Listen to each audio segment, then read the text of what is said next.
Oun. Nám dělá večeričku. Hygiena ovšem na prvním místě. Ano, přesně to má na záchodě a došel nám to papír.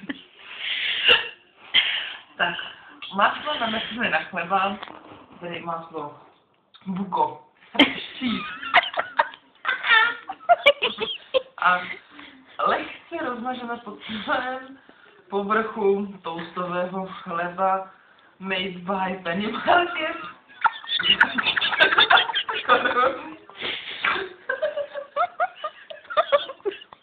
A je to tady. Složit pěkně, lehce. Rozetřeme. Rozetřeme, tak. To bylo jeden chlebíček pro chlívka, čili pro mladou staničku. Neboli zdravá a velice chutná Zdravá. večeře. Jistě. Tak. Do finále mazání.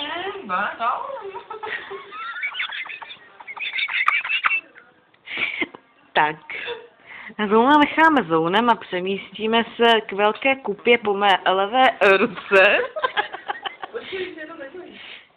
Teď přijde moment. Tak se vracíme zpátky k Zounovi.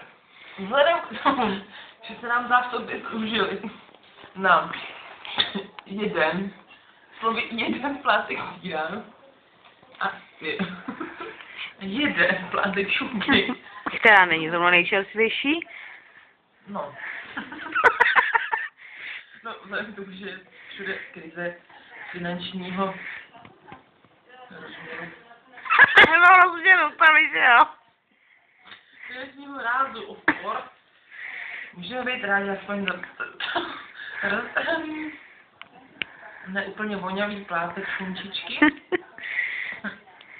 který rozdělíme spravedlivě.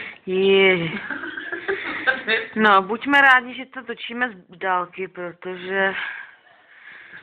Aranžujeme zbytek hermelinu. Pozor, bonus navrch. Nádhera, podívejte se na to. Prostě zbytky, nic, všechno sežraný. To budeme držet v hladovku až do 5 do rána. Takže. Dobrou chuť.